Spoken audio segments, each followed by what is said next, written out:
Assalamualaikum warahmatullahi wabarakatuh. Halo semua, salam sejahtera untuk kita semua. Pertama-tama, saya ingin mengucapkan terima kasih atas kesempatan yang diberikan kepada saya untuk menyampaikan materi dalam video ini.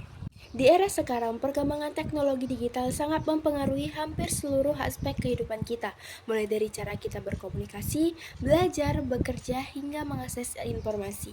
Melalui video ini, saya akan membahas berbagai aspek penting yang berkaitan dengan dunia digital, seperti bagaimana teknologi digital digunakan, aturan-aturan yang mengatur penggunaannya, hingga berbagai persoalan yang muncul di masyarakat akibat perkembangan teknologi yang begitu cepat.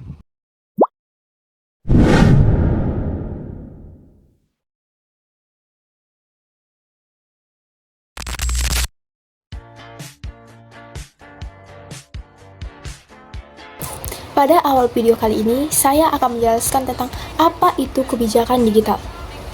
Di era digital ini, hampir semua aspek kehidupan kita bergantung pada teknologi. Mulai dari komunikasi, pekerjaan, pendidikan, hingga hiburan, semuanya terhubung dengan dunia digital. Tapi, apakah pernah kita berpikir bagaimana teknologi ini diatur? Bagaimana pemerintah memastikan teknologi digunakan dengan benar dan tidak merugikan masyarakat? Inilah yang disebut sebagai kebijakan digital. Kebijakan digital adalah serangkaian aturan dan regulasi yang mengatur penggunaan teknologi, mulai dari internet, media sosial, e-commerce, hingga penyiaran digital. Tanpa regulasi yang jelas, teknologi bisa menjadi ancaman, bukan solusi. Pentingnya kebijakan digital. Teknologi digital berkembang sangat cepat dan telah mengubah cara hidup kita. Namun, tanpa aturan yang jelas, teknologi ini bisa membawa lebih banyak masalah daripada manfaat. Oleh karena itu, kebijakan digital sangat penting untuk memastikan bahwa teknologi digunakan dengan aman, adil, dan bermanfaat bagi semua orang. Mengapa kebijakan digital itu penting? 1. Melindungi data dan privasi. Banyak kasus kebocoran data pengguna karena kurangnya regulasi ketat. 2. Mengatur penggunaan teknologi, yaitu mencegah penyalahgunaan teknologi seperti kejahatan siber, hoaks, dan eksploitasi digital. 3. Mencegah kesenjangan digital. Tidak semua orang memiliki akses yang sama ke teknologi. Kebijakan digital harus memastikan semua masyarakat mendapatkan manfaat dari teknologi, bukan hanya mereka yang di perkotaan atau yang memiliki akses internet cepat. 4. Mendukung inovasi dan ekonomi digital. Dengan regulasi yang baik, bisnis digital bisa berkembang lebih pesat tanpa mengorbankan pengguna. 5. Menjaga keamanan nasional. Teknologi juga bisa menjadi ancaman bagi keamanan negara jika tidak diatur dengan baik, misalnya serangan siber. Setelah memahami pentingnya kebijakan digital, sekarang saya akan masuk ke inti pembahasan 4 aspek utama dalam kebijakan digital, yaitu pemanfaatan teknologi digital, pembatasan yang diterapkan, permasalahan yang muncul, dan dampaknya bagi masyarakat. Tujuan utama dari pembuatan video ini adalah memahami pemanfaatan teknologi digital, yaitu bagaimana teknologi membantu kehidupan kita sehari-hari dalam pendidikan, bisnis, dan layanan publik. 2. Menjelaskan pembatasan teknologi digital, yaitu mengapa teknologi perlu diatur dan contoh regulasi yang ada. 3. Mengidentifikasi permasalahan dalam kebijakan digital, yaitu tantangan dalam implementasi regulasi seperti monopoli dan kesenjangan digital. 4. Menganalisis dampak teknologi digital, yaitu dampak positif dan negatif yang timbul dari kebijakan digital. Pemanfaatan teknologi digital. Teknologi digital telah menjadi bagian dari kehidupan kita sehari-hari, dari cara kita belajar, bekerja, berkomunikasi, hingga berbelanja. Semuanya kini bisa dilakukan secara digital. Namun, bagaimana sebenarnya pemanfaatan teknologi digital ini dalam berbagai sektor? Dan bagaimana kebijakan digital berperan dalam mengatur pemanfaatan tersebut? Apa itu pemanfaatan digital? Teknologi digital. Pemanfaatan teknologi digital adalah penggunaan teknologi berbasis internet dan perangkat elektronik untuk meningkatkan efisiensi, aksesibilitas, dan produktivitas dalam berbagai bidang. Manfaat utamanya yaitu mempermudah akses informasi, seperti internet memungkinkan kita mendapatkan informasi dalam hitungan detik, meningkatkan efisiensi kerja. Banyak pekerjaan kini bisa dilakukan secara lebih cepat dan otomatis. Membantu pertumbuhan ekonomi. e-commerce dan fintech memungkinkan transaksi lebih mudah dan aman. Pemanfaatan teknologi digital dalam pendidikan. Teknologi digital telah membawa revolusi besar dalam dunia pendidikan. Sekarang, kita tidak harus lagi datang ke kelas untuk belajar. Dengan adanya internet, proses belajar mengajar bisa dilakukan dari mana saja. Tapi, bagaimana sebenarnya pemanfaatan teknologi digital dalam pendidikan dan apa saja peran kebijakan digital di dalamnya? 1. E-learning dan platform digital. Seperti penggunaan Zoom, Classroom, dan Moodle untuk pembelajaran online. Dengan itu, mahasiswa dan pelajar bisa mengakses materi di mana saja dan kapan saja. 2. Digitalisasi buku dan perpustakaan online. Banyak buku sekarang bisa kita akses secara digital melalui e-book dan jurnal elektronik. Contohnya, seperti Perpustakaan Nasional menyediakan ribuan e-book gratis melalui layanan e-Pusnas. 3. Artificial Intelligence atau AI dalam pendidikan. AI digunakan untuk menyesuaikan materi belajar sesuai kemampuan siswa. Contohnya seperti Duolingo dan Ruang Guru. 4. Virtual Reality atau VR dan Augmented Reality.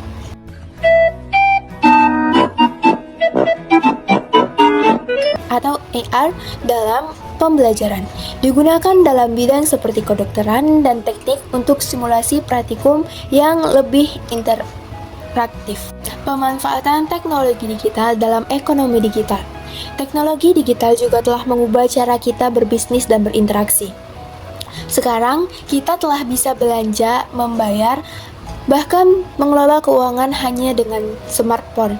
Fenomena ini disebut sebagai ekonomi digital. Tapi bagaimana sebenarnya pemanfaatan teknologi digital dalam sektor ekonomi? Dan bagaimana kebijakan digital memastikan sistem ini tetap aman dan adil? 1. E-commerce atau perdagangan digital. Marketplace seperti Shopee, Tokopedia, dan Bukalapak memungkinkan siapa saja bisa jual beli online. UMKM juga bisa menjangkau pelanggan lebih luas dalam sistem digital. 2. Vintage atau financial technology. Dompet digital seperti OPPO, GoPay, dan Dana memudahkan transaksi tanpa uang tunai. Pinjaman online atau vintage lending membantu UMKM mendapatkan akses modal lebih cepat. 3. Digital banking dan cryptocurrency. Banyak bank kini telah beralih ke layanan mobile banking tanpa perlu ke kantor cabang. Mata uang kripto seperti Bitcoin juga semakin berkembang sebagai alternatif investasi. 4. Remote work atau freelancing. Peran kebijakan dalam transformasi digital. Teknologi digital telah berkembang dengan sangat cepat. Tapi pertanyaannya, apakah perkembangannya sudah diimbangi dengan regulasi yang tepat? Tanpa kebijakan digital yang jelas, inovasi bisa berjalan tanpa arah dan malah membawa lebih banyak masalah daripada manfaat. Oleh karena itu, kebijakan digital berperan penting dalam mengatur dan mengarahkan transformasi digital agar tetap adil dan manfaat bagi semua orang. Bagaimana kebijakan digital mendukung transformasi digital? 1. Regulasi perlindungan data dan keamanan siber. Kebijakan seperti UU ITE, Regulasi Perlindungan Data Pribadi atau PDP, dibuat untuk melindungi pengguna internet dari ancaman siber. Contoh, kebocoran data pengguna sering terjadi karena belum adanya kebijakan yang kuat dalam mengawasi perusahaan teknologi. 2. Pemerataan akses teknologi. Pemerintah mendorong pembangunan infrastruktur internet di berbagai terpencil agar masyarakat bisa ikut serta dalam ekonomi digital. Contoh, program Indonesia Merdeka Sinyal. Program Indonesia Merdeka Sinyal yang bertujuan menyediakan akses internet ke seluruh pelosok negeri. 3. Regulasi ekonomi digital. Aturan tentang e-commerce, fintech, dan pajak digital untuk menciptakan persaingan usaha yang sehat. Contoh, pajak e-commerce yang diterapkan pemerintah agar perusahaan digital asing tidak merugikan bisnis lokal. 4. Kebijakan inovasi dan riset teknologi. Pemerintah mendukung startup dan riset teknologi agar Indonesia bisa bersaing secara global. Contoh, bantuan dana untuk startup berbasis teknologi dalam program 100 Smart City Indonesia. Studi kasus kebijakan digital yang sukses. Kita sudah membahas pentingnya kebijakan digital dalam mendukung transformasi teknologi. Tapi, apakah ada negara yang sudah berhasil menerapkan kebijakan digital dengan baik? Mari kita lihat beberapa studi kasus yang menunjukkan bagaimana regulasi yang tepat bisa membuat ekosistem digital lebih aman dan efisien. Studi kasus kebijakan yang berhasil. 1. Estonia, yaitu negara digital tersukses di dunia. Semua layanan pemerintah sudah berbasis digital, termasuk pajak, kesehatan, pendidikan, dan pemilu online. Warga Estonia bisa mengakses layanan publik hanya dengan satu kartu identitas digital. Hasilnya, efisiensi administrasi meningkat, transparansi lebih tinggi, dan layanan publik lebih cepat. 2. Uni Eropa, yaitu kebijakan GDPR atau General Data Protection Regulation. Regulasi GDPR memberikan perlindungan ketat terhadap data pribadi pengguna internet. Perusahaan teknologi harus meminta izin sebelum mengumpulkan data pengguna dan pengguna bisa meminta datanya dihapus. Hasilnya, pengguna lebih aman dari kebocoran data dan penyalahgunaan informasi pribadi oleh perusahaan digital. 3. Korea Selatan, seperti keamanan siber dan infrastruktur digital. Pemerintah menginvestasikan miliaran dolar dalam keamanan siber dan pengembangan 5G. Regulasi tegas terhadap perusahaan teknologi untuk memastikan kualitas layanan internet yang cepat dan aman. Hasilnya, Korea Selatan menjadi salah satu negara dengan akses internet tercepat dan paling aman di dunia. Dan teknologi digital. Sejauh ini kita telah melihat bagaimana teknologi digital memberikan banyak manfaat bagi masyarakat. Namun, tidak semua teknologi bisa dibiarkan berkembang tanpa batas. Jika tidak diatur, teknologi bisa menimbulkan berbagai risiko, seperti penyalahgunaan data, kejahatan siber, dan kesenjangan akses. Oleh karena itu, pembatasan teknologi digital sangat diperlukan agar inovasi tetap berjalan tanpa membahayakan masyarakat. Mengapa teknologi digital perlu dibatasi? 1. Melindungi privasi dan keamanan data. Tanpa regulasi yang jelas, data pribadi bisa disalahgunakan oleh perusahaan atau penjahat siber. 2. Mencegah kejahatan siber. Serangan hacker, phishing, dan penipuan online semakin meningkat. 3.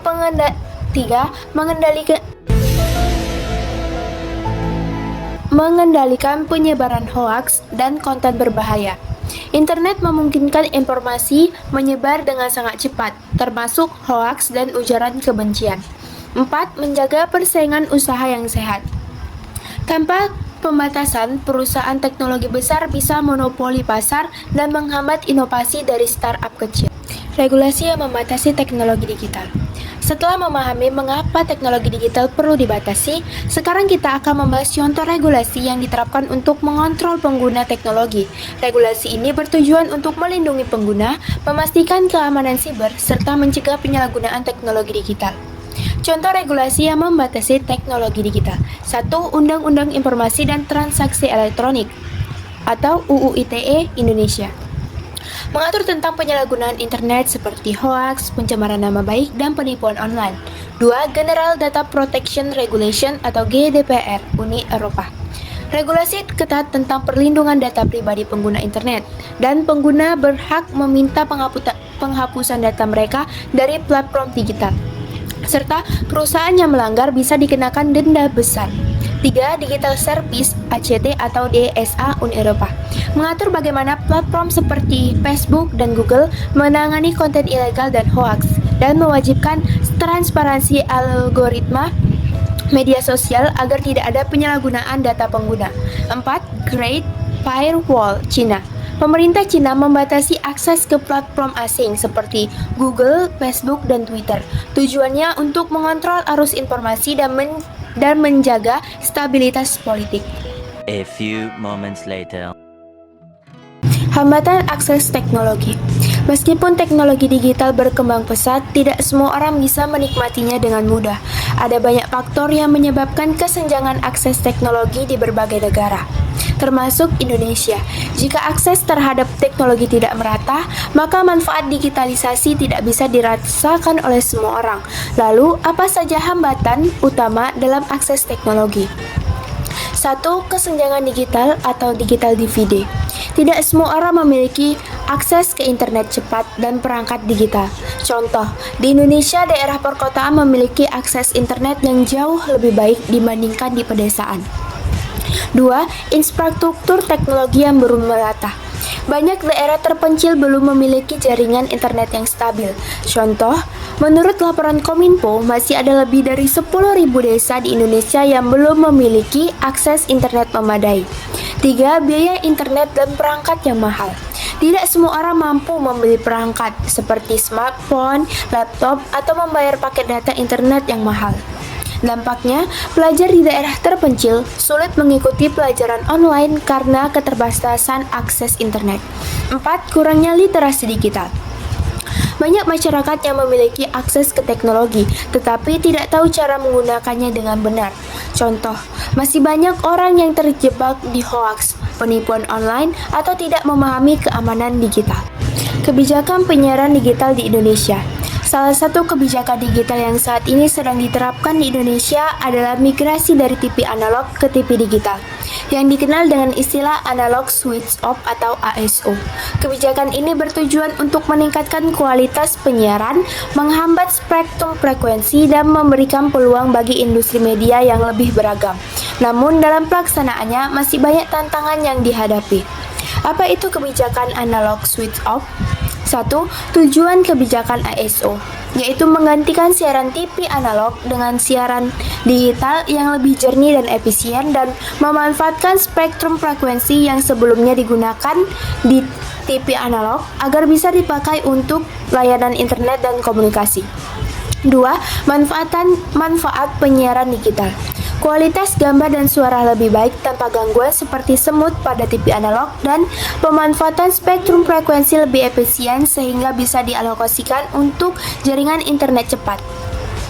3. Tantangan implementasi ASO, yaitu kurangnya sosialisasi kepada masyarakat, harga set-top box yang masih mahal, distribusi STB gratis yang belum merata, dan masih ada stasiun TV yang menolak migrasi. Dampak pembatasan terhadap inovasi. Pembatasan teknologi digital melalui regulasi memang bertujuan untuk melindungi masyarakat. Tetapi jika tidak diatur dengan baik, pembatasan ini justru bisa menghambat inovasi. Banyak perusahaan teknologi dan startup mengalami kesulitan berkembang karena kebijakan yang terlalu ketat. Maka dari itu, penting untuk mencari keseimbangan antara regulasi dan kebebasan inovasi. Bagaimana pembatasan bisa menghambat inovasi? 1. Regulasi yang berbelit dan tidak fleksibel. Beberapa regulasi seringkali tidak mengikuti perkembangan teknologi yang cepat. Contoh, banyak startup teknologi di Indonesia menghadapi kendala regulasi saat ingin mengembangkan layanan keuangan digital. 2. Monopoli dan hambatan bagi startup baru. Regulasi seringkali lebih menguntungkan perusahaan besar dibandingkan startup kecil. Contoh, peraturan tentang pajak e-commerce yang lebih membebani pedagang kecil dibandingkan platform besar seperti Shopee dan Tokopedia. 3. Pembatasan konten dan internet yang berlebihan. Beberapa kebijakan membatasi kebebasan berekspresi dan inovasi di bidang konten digital. Contoh, di beberapa negara banyak situs dan platform teknologi diblokir tanpa alasan yang jelas. 4. Ketidakjelasan regulasi perlindungan data. Banyak inovasi di bidang AI, cloud computing, dan analisis data terhambat karena kebijakan yang belum jelas tentang pengelolaan data pengguna. Contoh, beberapa perusahaan teknologi global menolak beroperasi di Indonesia karena regulasi penyimpanan data yang terlalu akurat. Permasalahan dalam kebijakan digital. Meskipun kebijakan digital bertujuan untuk mengatur teknologi agar lebih aman dan bermanfaat, masih banyak permasalahan dalam implementasinya. Beberapa kebijakan digital di Indonesia belum efektif, tumpang tindih, atau bahkan sulit diterapkan di lapangan. Ini menyebabkan beberapa hambatan dalam perkembangan dunia digital. Permasalahan utama dalam kebijakan digital. Satu, regulasi yang lambat mengikuti perkembangan teknologi. Perkembangan teknologi sangat cepat, tetapi regulasi seringkali tertinggal bertahun-tahun. Contoh, regulasi mengenai kecerdasan buatan atau AI di Indonesia masih sangat terbatas, padahal AI sudah banyak digunakan di berbagai industri. 2. Kebijakan yang tumpang tindih. Banyak regulasi digital yang saling bertabrakan atau tidak sinkron antar lembaga pemerintah. Contoh, kebijakan mengenai e-commerce diatur oleh berbagai lembaga seperti Kominfo, Kemenku, dan BI sehingga aturan lebih sering berubah-ubah. 3. Lemahnya perlindungan data pribadi. Indonesia baru mulai menerapkan Undang-Undang Perlindungan Data Pribadi atau UU PDP pada tahun 2022, tetapi implementasinya masih lambat. Contoh, kasus kebocoran data pengguna di Indonesia terus terjadi seperti kasus kebocoran data BPJS Kesehatan dan KPU. 4. Kurangnya pengawasan terhadap perusahaan teknologi besar. Banyak perusahaan teknologi raksasa beroperasi di Indonesia tanpa transparansi yang jelas mengenai pengelolaan data pengguna. Contoh, beberapa aplikasi pinjaman online ilegal memanfaatkan data pribadi pengguna tanpa izin. Monopoli dan konglomerasi media dalam kebijakan digital. Salah satu tantangan besar dalam kebijakan digital adalah adanya monopoli dan konglomerasi media. Beberapa perusahaan besar menguasai industri teknologi dan penyiaran, sehingga kebijakan yang dibuat seringkali lebih menguntungkan mereka dibandingkan masyarakat umum. Ini menyebabkan ketimpangan akses informasi dan persaingan usaha yang tidak sehat. Dampak monopoli dan konglomerasi media dalam dunia digital. 1. Dominasi perusahaan teknologi besar atau Big Tech Monopoly. Perusahaan seperti Google, Facebook, Amazon, dan TikTok menguasai sebagian besar lalu lintas internet dan data pengguna. 2. Konglomerasi media mengendalikan penyiaran. Beberapa grup media besar memiliki banyak stasiun TV, radio, dan portal berita online sekaligus. Contohnya di Indonesia. Beberapa perusahaan media raksasa menguasai lebih dari separuh stasiun TV nasional. 3. Pengaruh besar dalam kebijakan digital. Perusahaan teknologi besar seringkali memiliki kekuatan lobby yang kuat di pemerintahan. Contoh, beberapa regulasi dibuat untuk menguntungkan bisnis mereka, bukan untuk kepentingan masyarakat luas. Dan pajak digital di beberapa negara seringkali lebih ringan untuk perusahaan besar dibandingkan usaha kecil. 4. Penyebaran informasi yang tidak berimbang. Dengan menguasai media digital, perusahaan besar bisa mengontrol informasi yang sampai pada masyarakat. Isu privasi dan keamanan data. Di era digital, data pribadi menjadi aset yang sangat berharga. Namun, banyak orang tidak menyadari bahwa informasi mereka bisa disalahgunakan jika tidak ada perlindungan yang kuat. Sayangnya, isu privasi dan keamanan data masih menjadi permasalahan besar baik di Indonesia maupun di dunia. Tantangan dalam privasi dan keamanan data. 1. Kebocoran data pengguna yang marak. Banyak perusahaan dan instansi pemerintah mengalami kebocoran data karena sistem keamanan yang lemah. 2. Penyalahgunaan data oleh perusahaan teknologi. Banyak aplikasi dan platform media sosial mengumpulkan data pengguna tanpa transparansi yang jelas. Contoh, skandal Facebook Cambridge Analytica pada tahun 2018, di mana data jutaan pengguna digunakan untuk kepentingan politik tanpa izin. 3. Kurangnya kesadaran masyarakat tentang privasi digital. Banyak pengguna internet yang tidak membaca kebijakan privasi sebelum menggunakan aplikasi atau media sosial. 4. Regulasi yang masih lemah. Indonesia baru memiliki Undang-Undang Perlindungan Data Pribadi atau UU DPD pada tahun 2002, tetapi implementasinya masih lambat. Kesenjangan digital di masyarakat. Teknologi digital menawarkan banyak manfaat, tetapi tidak semua orang bisa menikmatinya secara setara. Ada kesenjangan digital yang membuat sebagian masyarakat tertinggal karena akses terhadap teknologi yang masih terbatas. Jika tidak diatasi, kesenjangan ini bisa memperburuk ketidakadilan sosial dan ekonomi. Apa itu kesenjangan digital? Kesenjangan digital adalah perbedaan akses terhadap teknologi, internet, dan keterampilan digital antara kelompok masyarakat yang berbeda. Faktor penyebabnya bisa berupa ekonomi, lokasi geografis, pendidikan, atau keterbatasan infrastruktur teknologi. Faktor-faktor yang menyebabkan kesenjangan digital. Satu, perbedaan akses infrastruktur teknologi. Daerah perkotaan memiliki internet cepat dan stabil, sedangkan banyak daerah pedesaan masih sulit mendapatkan sinyal. 2. Biaya perangkat dan internet yang mahal. Tidak semua orang mampu membeli smartphone, laptop, atau paket data internet yang mahal. 3. Kurangnya literasi digital. Banyak orang yang memiliki akses ke teknologi, tetapi tidak memiliki keterampilan digital yang cukup. 4. Gender dan kesenjangan digital. Dalam beberapa kasus, perempuan memiliki akses lebih terbatas ke teknologi dibandingkan laki-laki karena faktor sosial dan ekonomi. Studi kasus tantangan migrasi TV digital atau ASO di Indonesia. Salah satu kebijakan digital yang masih menghadapi banyak tantangan di Indonesia adalah analog switch off atau ASO atau migrasi dari TV analog ke TV digital. Kebijakan ini bertujuan untuk meningkatkan kualitas siaran dan efisiensi penggunaan frekuensi, namun dalam pelaksanaannya ada banyak kendala yang membuat transisi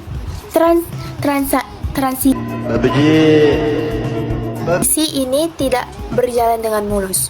Apa itu migrasi TV digital atau ASO? ASO adalah kebijakan pemerintah untuk menghentikan siaran digital analog dan menggantinya dengan siaran digital. Tujuannya meningkatkan kualitas gambar dan suara siaran televisi, menghemat spektrum frekuensi untuk layanan internet yang lebih cepat, dan mendorong persaingan sehat di industri penyiaran. Tantangan dalam implementasi ASO di Indonesia. 1. Kurangnya sosialisasi kepada masyarakat. Banyak masyarakat yang tidak tahu kalau TV analog mereka tidak bisa menangkap siaran digital tanpa perangkat tambahan. 2. Harga set-top box atau STB yang masih mahal. Untuk menerima siaran digital, masyarakat harus membeli set-top box atau STB jika TV mereka belum mendukung siaran digital. 3. Distribusi STB gratis yang tidak merata. Pemerintah menjanjikan STB gratis untuk masyarakat miskin, tetapi distribusinya masih lambat dan tidak merata. 4. Penolakan dari beberapa stasiun TV swasta. Beberapa stasiun TV besar awalnya menolak migrasi ke siaran digital karena alasan bisnis. Dampak teknologi digital. Teknologi digital membawa perubahan besar dalam kehidupan kita. Namun seperti dua sisi dalam kehidupan kita, ada dampak positif dan negatif yang muncul dari perkembangan teknologi ini.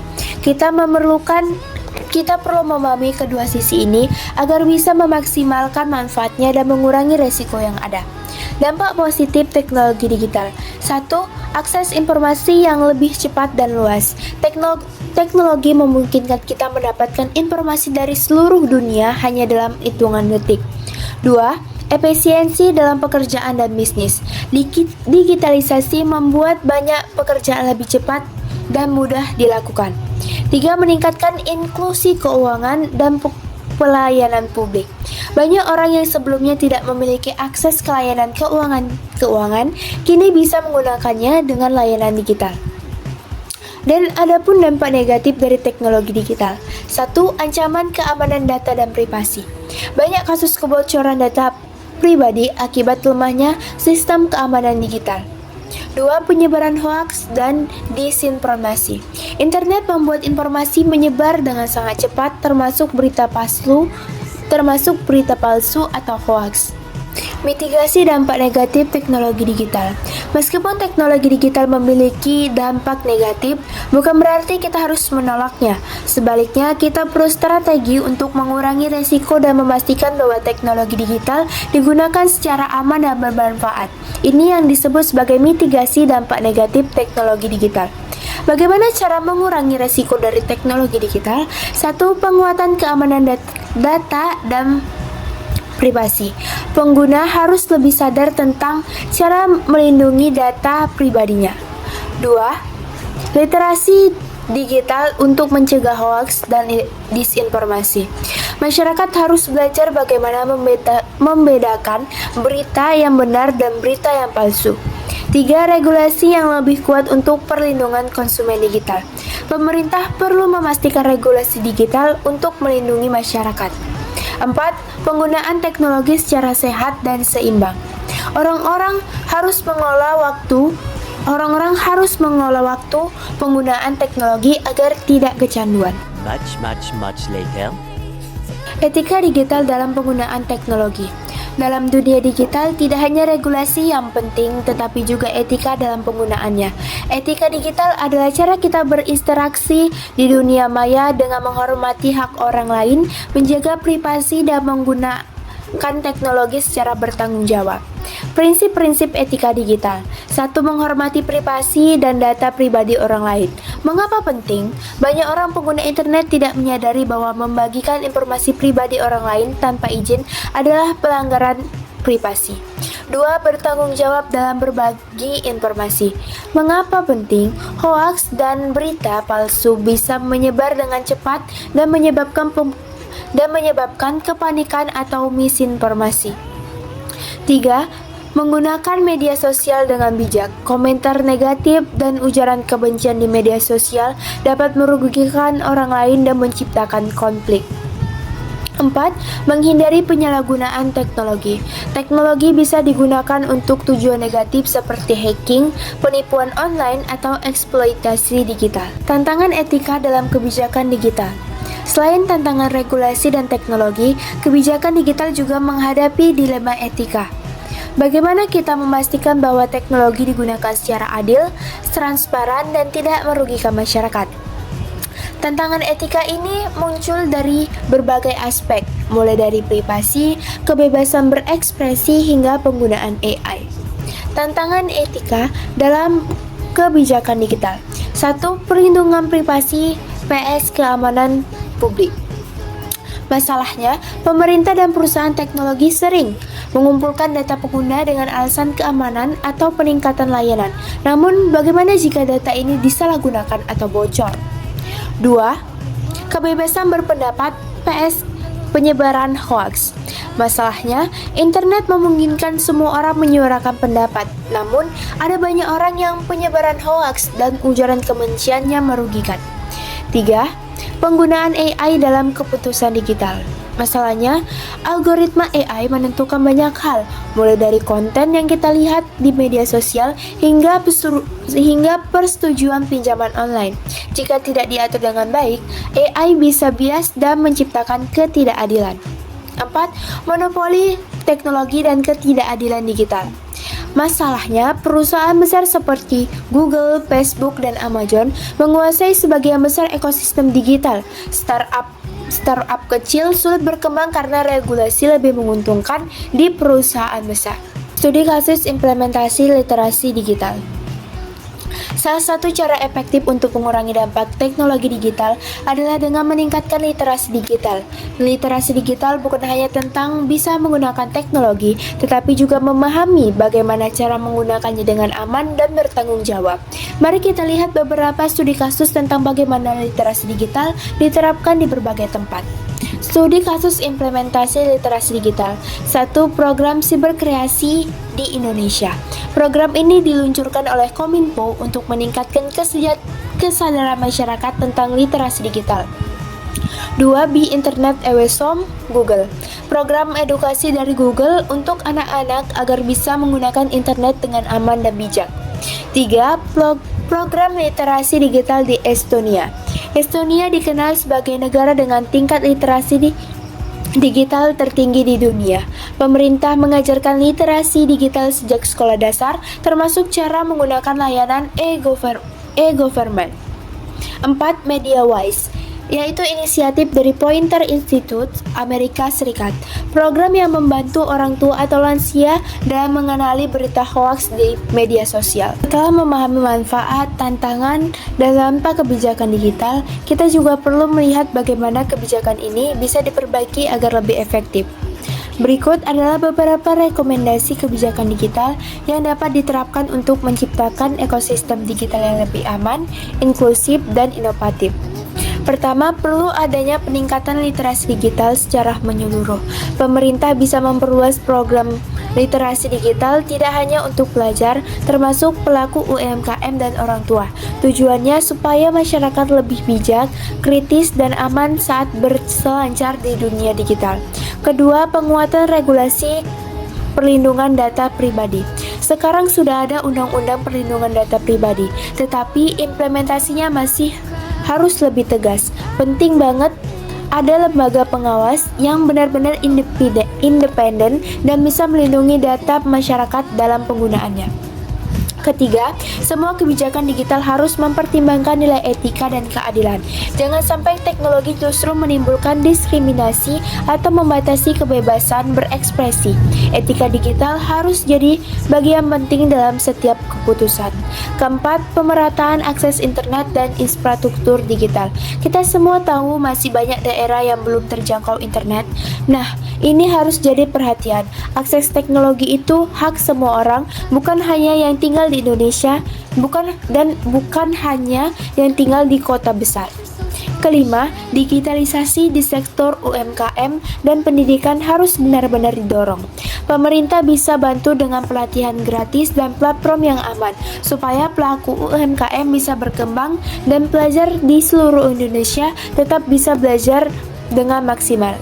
Terakhir, semua kebijakan digital perlu melibatkan banyak pihak. Pemerintah, kampus, sektor swasta, dan masyarakat sipil harus duduk bersama, merancang dan mengevaluasi kebijakan secara rutin agar tetap relevan dan berdampak positif. Karena di era digital ini, kita bukan hanya dituntut untuk cepat dan canggih, tetapi juga untuk adil, bijak, dan bertanggung jawab. Tantangan implementasi kebijakan digital. Meskipun kebijakan digital sudah mulai diterapkan di berbagai negara, termasuk Indonesia, implementasinya masih menghadapi banyak tantangan. Regulasi yang baik saja tidak cukup jika tidak didukung oleh infrastruktur, literasi masyarakat, dan pengawasan yang ketat. Berikut ini ada beberapa tantangan utama dalam implementasi kebijakan digital. 1. Infrastruktur digital yang belum merata. Masih banyak daerah terpencil yang belum memiliki akses internet yang cepat dan stabil. 2. Rendahnya literasi digital masyarakat. Banyak orang yang masih belum memahami cara menggunakan teknologi dengan bijak dan aman. 3. Lemahnya penegakan regulasi dan hukum digital. Banyak regulasi digital yang sudah dibuat tetapi belum dijalankan dengan efektif. 4. Pengaruh monopoli dan konglomerasi teknologi.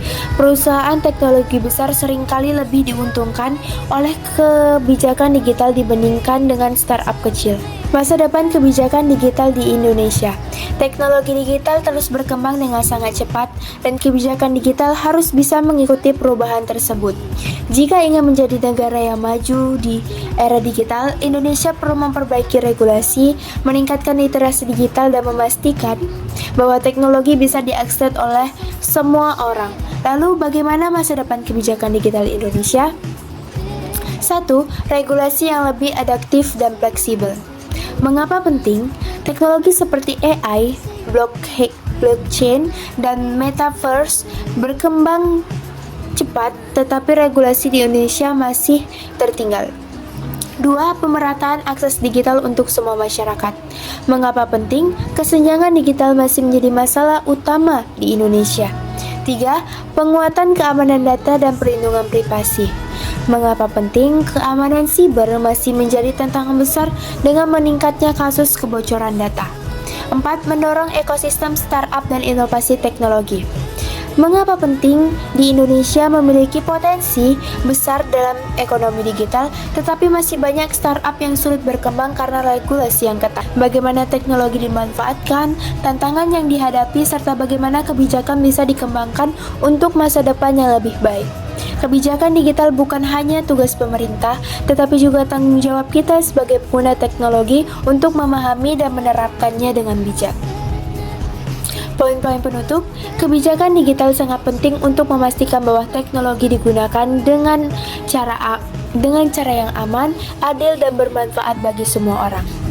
Tantangan utama dan implementasi kebijakan digital di Indonesia meliputi kesenjangan akses, regulasi yang belum sempurna, dan ancaman tentang privasi data. Dan masa depan kebijakan digital harus lebih adaptif, inklusif, dan mendukung inovasi agar Indonesia bisa menjadi pemimpin dalam ekonomi digital. Kesimpulan, jadi dari pembahasan yang sudah kita telusuri bareng-bareng tadi, bisa kita simpulkan bahwa kebijakan digital adalah langkah strategis yang harus terus dikembangkan oleh pemerintah dan semua elemen masyarakat untuk menghadapi era transformasi digital yang semakin kompleks. Pemanfaatan teknologi digital memang membawa banyak manfaat, mulai dari efisiensi komunikasi, akses informasi yang luas, serta peluang ekonomi digital yang besar. Tapi kita juga nggak bisa menutup mata terhadap berbagai tantangan seperti penyalahgunaan data, penyebaran hoaks, ketimpangan akses digital, dan masalah etika digital yang belum sepenuhnya teratasi. Jurnal dan buku yang kita bahas tadi menekankan pentingnya peran kebijakan untuk menjaga agar teknologi tidak hanya dinikmati sebagian pihak, tetapi bisa diakses secara adil dan aman oleh semua orang. Intinya, kebijakan digital itu bukan hanya urusan pemerintah, tetapi tanggung jawab bersama, termasuk kita sebagai mahasiswa, dosen, dan warga digital yang aktif. Demikian pemaparan materi yang telah saya sampaikan mengenai kebijakan digital, mulai dari pemanfaatannya dalam kehidupan sehari-hari, berbagai bentuk pembatasan yang muncul, aspek permasalahan yang terjadi di masyarakat, hingga dampak positif dan negatif dari perkembangan teknologi itu sendiri. Semua pembahasan ini saya rangkum berdasarkan kajian dari jurnal ilmiah dan buku literasi digital yang relevan, sebagai bentuk upaya memahami dan mengkaji lebih dalam bagaimana teknologi telah membentuk ruang hidup kita saat ini, baik dari segi sosial, ekonomi, hingga budaya. Saya menyadari bahwa perkembangan teknologi digital bukan hanya membawa kemudahan, tapi juga menuntut kita untuk semakin bijak, kritis, dan sadar akan tanggung jawab dalam penggunaannya.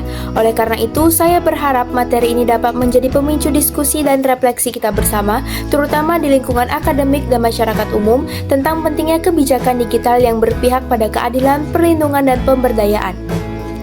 Saya juga ingin mengucapkan terima kasih atas perhatian dan waktu teman-teman serta dosen pengampu dalam menyimak video ini. Apabila terdapat kesalahan dalam penyampaiannya, saya mohon maaf yang sebesar-besarnya. Sebagai penutup, izinkan saya memperkenalkan diri. Perkenalkan, nama saya Sakinah Bintang Aulia dengan NPM 243100028, mahasiswi Program Studi Manajemen Fakultas Ekonomi di Universitas Asahan. Tujuan utama saya membuat video ini adalah untuk memenuhi tugas mandiri 1 mata kuliah Digital Society, dosen pengampu Bapak Diki Abdillah ST MKOM. Semoga video ini bermanfaat dan dapat menjadi kontribusi kecil saya dalam memahami dunia digital secara lebih bijaksana. Wassalamualaikum warahmatullahi wabarakatuh.